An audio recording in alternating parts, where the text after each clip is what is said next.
Umesh Kumar Garg to talk on current trending topic, intermittent fasting in diabetes.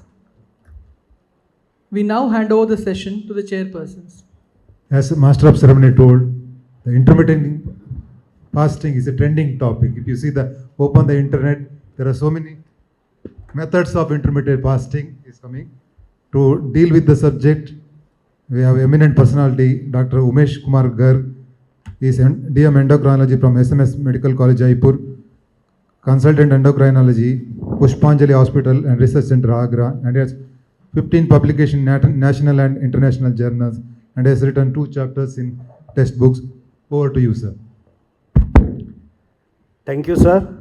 I will start from the second last question that was asked by the chairpersons, pre-diabetes. But I will talk in the context of diabetes, the past. Lifestyle, yes, there are drugs. And the particular one drug which is more effective than lifestyle was GLP-1. So I will keeping apart that. And I will talk about remaining 2 drugs in the end of my talk. My talk doesn't have any conflict of interest. I am not running any kind of dieting program or anything which may create a conflict. So let the prologue. What actually we have, no. Everybody know, diabetes is a modern epidemic. In my personal communication with Dr. Ralph DiFranco, he was of opinion that diabetes is a disorder of food addiction actually. Just a simple word, food addiction. And from the time unknown, from Ralph DiFranco to current generation Professor Roy Taylor, who has published 1 month back a seminar in Lancet regarding newer understanding on type 2 diabetes, where he said it's a twin cycle hypothesis which is due to deposition of ectopic fat in liver and pancreas due to modest calorie excess. So disease, modern epidemic, food addiction, caloric intake. And we know the best of medicine is simply resting and fasting, as said by Mr. Benjamin Franklin. And Mark Twain in his satire truly said regarding the human being that the best medicine a one doctor can give is a little bit starvation, preferably fasting of 1 to 2 days. So why this?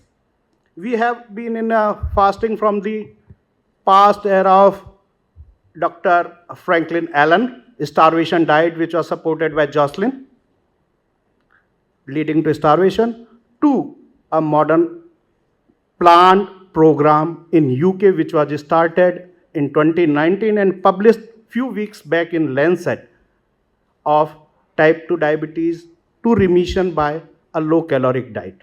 Everybody know low caloric. Why are you talking low caloric when the topic is intermittent fasting? This is the only slide for low caloric. This has shown to remission a significant, Professor Roy Taylor is significant chairing this study, and it is going a population real world program. This is not a randomized control trial. This is real population which was published 2 weeks back online in the Lancet. So we know about the intermittent fasting and caloric restriction. There were lot of randomized control trial, systemic review, meta-analysis, guidelines. All of have shown, I have shown few from JCEM, one from India by Dr. Sanjay Kalra, one was guidelines from by Albosta, that intermittent fasting is non-inferior to caloric restriction but doesn't offer any advantage. So what went wrong that being equal to caloric restriction, it doesn't propagate so much. One is, which has been proven in recent trials, I will show that intermittent fasting is less susceptible to patient rather than caloric restriction. So what has been changed and what I will talk is Maidi saga. What is the changing in intermittent fasting? We know this all. So what is changing? Everything is changing. From definition of IF to our understanding of mechanism and the studies and the evidence, everything is changing. So let me start from the changing definition. Traditionally, yes, it is intermittent fasting means reduced caloric intake for on an intermittent basis. in the past you have included 2022, even today, few studies have included religious fast as intermittent fast. Religious fast are not intermittent fast. And this has been categorically denied in Diabetes UK also. Even you can access, I have access today. Because there are multiple things. Intermittent fasting is not only caloric restriction, but also the total overall restriction. While in religious fast, it is usually fasting and feasting, where calories are totally usually more rather than the square period. Second, in intermittent fasting, we usually allow liquid or non-caloric food or particular liquids, waters are allowed, which is usually not happens in the case of religious fasting. So now the trend is that we do not include religious fast. So this is changing in the definition, and there are different regimes which were partially not included. Total caloric restriction to a zero is classical, but now we are using partial fast, that where 500 kilocalorie, now 600 kilocalorie, up to 25 to 30% of daily requirement is allowed. Classically, from semantic point of view, it is called partial fast, but it is included in intermittent fast. So there are various regimes, alternate fasting, either no caloric intake, classical alternate fasting, or up to 500, 600 kilocalorie, because latest trial has used 600 kilocalorie, otherwise most of the literature is using 500 up to 25%. 5 days eating, 2 days fasting, twice weekly fasting. So twice fasting on two, either consecutive day or different days in a week. Time restricted fasting. It is a different regime. Most common is 16/8, where you have a fasting for 16 hours. Eating is allowed in 8 hours. That is usually less than the daily recommendation or daily intake. This is again different from religious fast. That's why I said religious fast is not a part of intermittent fasting. And once weekly fasting, there are new other variants. Like fast mimicking diets, where we use it for 5 days in a month, 120 hours, low calorie ketogenic diets in that 120 hour windows, because it works on a same diet. So FMD are now being used as a representative of IF.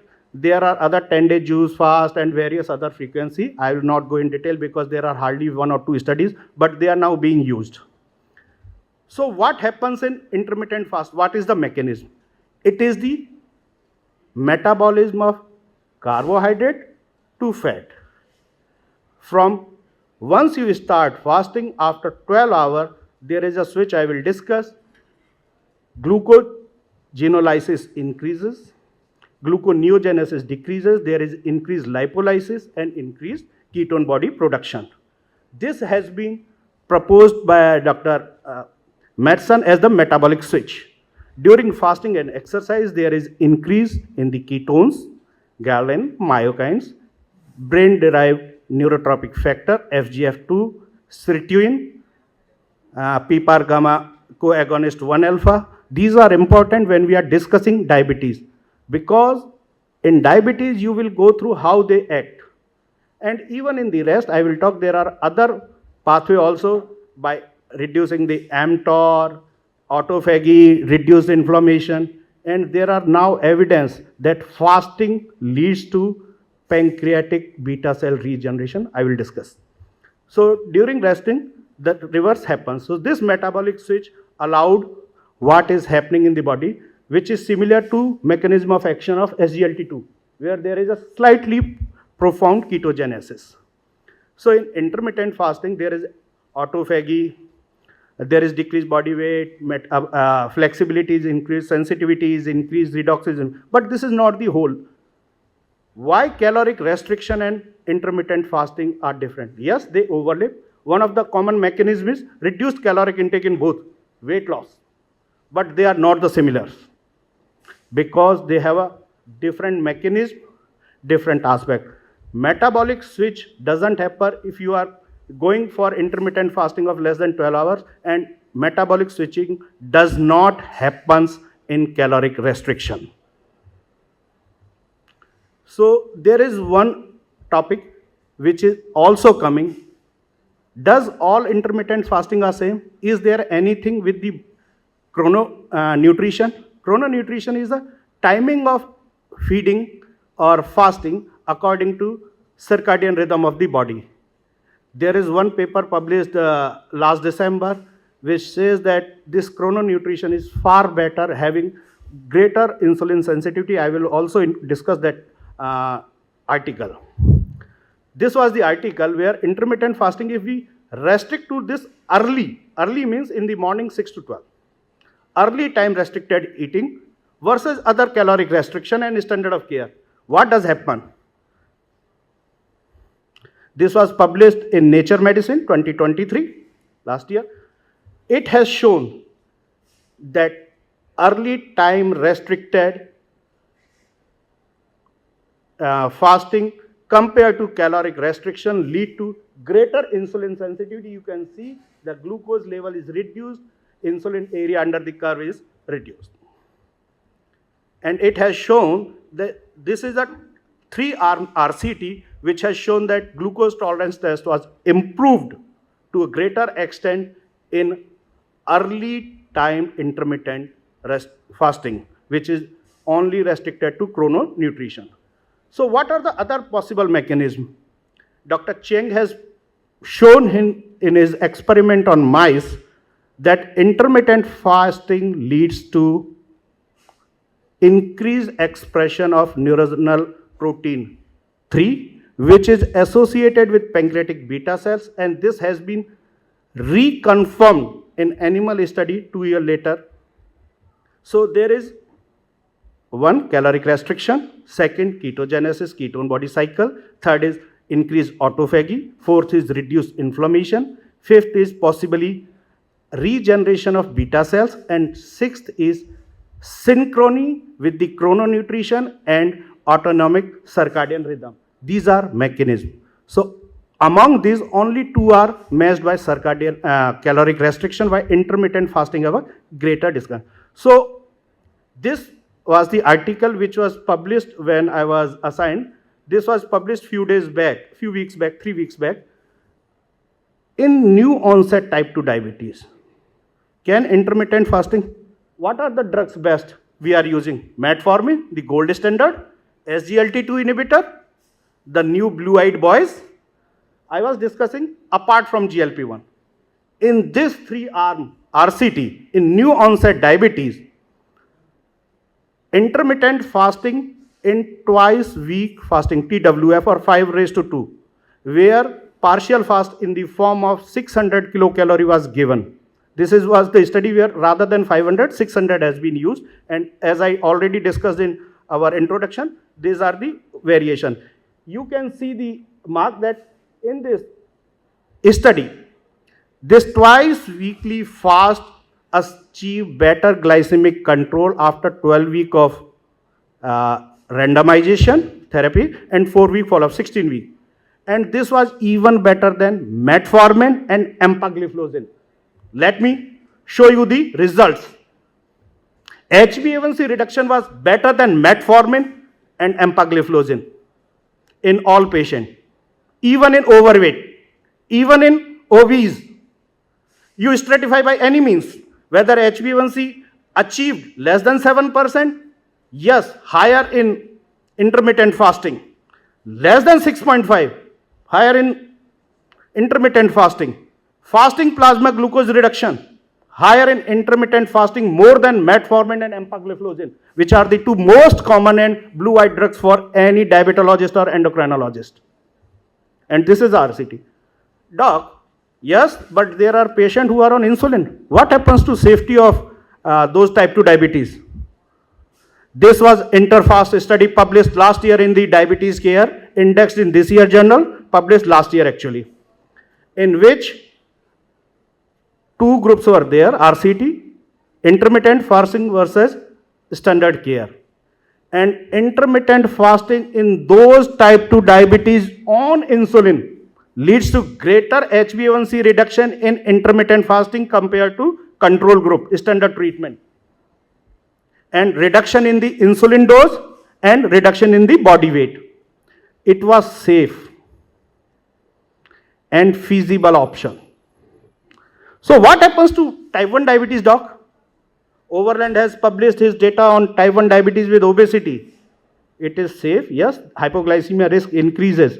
So what should be the ideal type 1 candidate in whom you can think of intermittent fasting? Because our connotation is type 1 diabetes, no fasting, no fasting. No. You have to justify and select the appropriate candidate. So this was published few weeks back in Trends in Endocrinology. So what are the clinical potentials? Potentials I will discuss.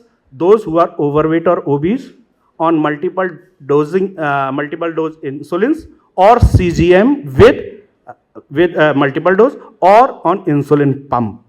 They are the ideal candidate where intermittent fasting is safe and effective. So these are our type 1 diabetes but obese and overweight.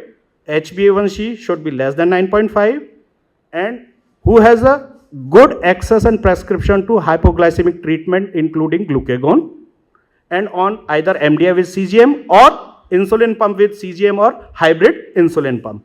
In these selected case, even in type 1, we can use the intermittent fasting.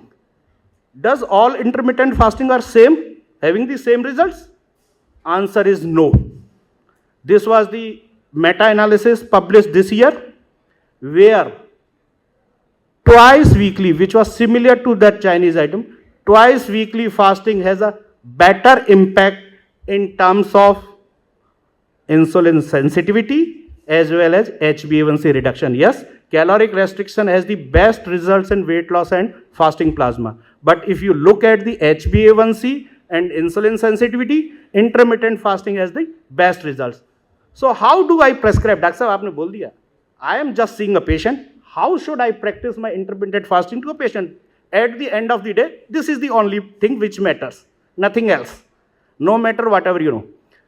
Yes, depending upon one planning you are planning, you can, for example, I am planning a time restricted eating.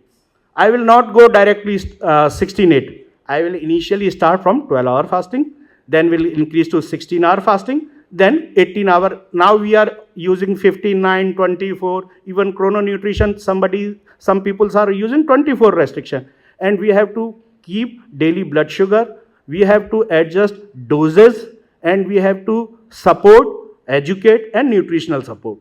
So how to prescribe that? We have to reinforce positive behavior, support during whatever struggle is happening, and we have to modify the doses accordingly. How to modify the doses? These are the available data from guidelines, clinical guidelines, how to manage the intermittent fasting in diabetes. Sulfonylurea, meglitinides should be avoided. Alpha glucosidase inhibitor, skip the dose. Insulin. In type 1 and type 2, if you are on basal insulin, well controlled, reduce the dose by 50%. If not well controlled, reduce the dose by 2/3, 65%. If there is a on insulin pump, reduce the basal dose by 10%. Prandial insulin, skip. Premix insulin, skip. In case of any hypoglycemia on insulin pump, reduce the dose by 10% further. So there are some myths on intermittent fasting. Intermittent fasting करो muscle loss हो जाएगी, मेरे male hormone चले जाएंगे, मेरा ये हो जाएगा. This was published 3 weeks back in Nature Reviews Endocrinology this month, debunking the myths of intermittent fasting. There is a myth that it has a negative impact on sex hormone. Current evidence do not support this myth. This is absolutely no impact on sex hormone. It causes muscle loss. No, 75% of loss is fat, 25% is lean mass loss. If you encourage with this exercise and protein diet, there is no significant difference between caloric restriction and intermittent fasting in terms of muscle loss. No difference. It might lead to eating behavior disorders. Yes, there is a catch. No study has ever included subjects with eating disorder in intermittent fasting trials, so I can't say. There is a theoretical risk in youngsters. Do not ever try youngsters because there is no safety data in less than 12 years on either safety on insulin, type 1 diabetes or eating behavior. Same is with the 10 seconds more. Diet quality, no difference. So there are some unanswered questions. Safety less than is not established. Yes, new data are coming, but they are not long. They are hardly 6 months, because in one study, benefits which were achieved in 6 months were lost in 18 months. In other type of diabetes, pregnancy diabetes, what happens? As I show the Nature Diabetes article, that was insulin sensitivity. But what happens in type 2 diabetes? We should also know that just like in type 2 diabetes with the renal threshold which increases, the switch, metabolic switch, happens at a longer duration of fasting, not with the same intensity. So take home message, intermittent fasting is safe and effective in type 2 diabetes and in selected, not all, selective subset of type 1 diabetes. It is non-inferior to caloric restriction, which has gained a lot of momentum, and time and trail chrononutrition may be superior, and we have to use appropriate drug dosing and structured IF regime with education if we want to implement in a large population. Thank you. Sir, excellent discussion was there. Intermittent fasting, your presentation is very nice. First question is whether we have to change the diet style, the diet pattern during intermittent fasting regimes. Yeah, we have to understand what actually intermittent fasting is. During the fasting period, there is two things, either absolute fast or modified fast. During absolute fast, no caloric intake, you can take water or non-caloric for green tea, black tea, coffee, anything. During the dietary time or dietary days, for our, we are talking about 16-hour time restrained eating. During eating hour, you have to take normal diet for that hours, 8 hours or 4 hours, 6 hours. For on eating days, you have to take normal whatever you are taking. It should not be feast, nor you need to restrict. On day of fast, yes, either you take no calories or up to 500 traditionally, but there are few studies up to 600. And if you are taking fast mimicking diets which contain high protein, promote ketogenesis just like fasting, yes, we can take, that is low carb diet. One of the important aspects that has been always making diabetologists, endocrinologists confused, why in Ramadan, which is fasting and feasting, there is HbA1c reduction despite no weight gain, no weight loss, because during long duration of intermittent fasting in Ramadan, there is metabolic switch and ketogenesis, which might explain that there is no weight loss, yet there is a HbA1c reduction. In some studies where caloric intake was reduced overall, weight loss was observed in Ramadan. But in all studies, safety-wise, HbA1c reduction has been noted. So that may be the cause of this intermittent fasting mediated mechanism, that is fasting, ketogenesis, metabolic switch. Because in Ramadan, you have to fast for 14 to 16 hours.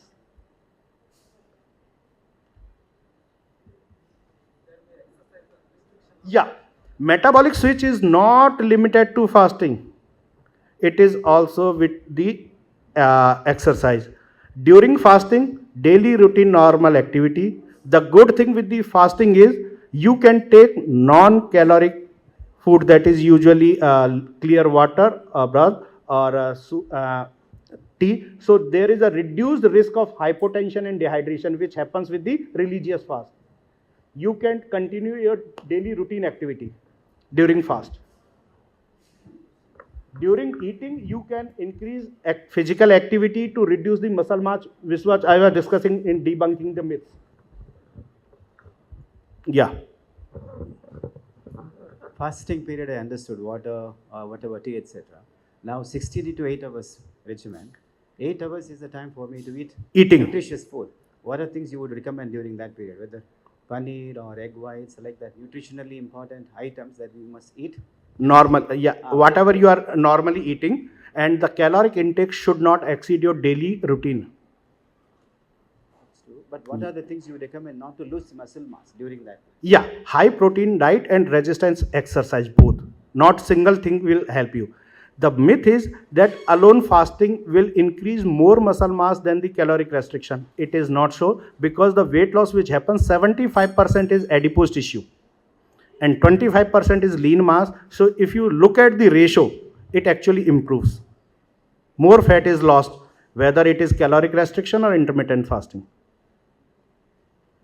Yes, protein has to be taken along with resistance exercise.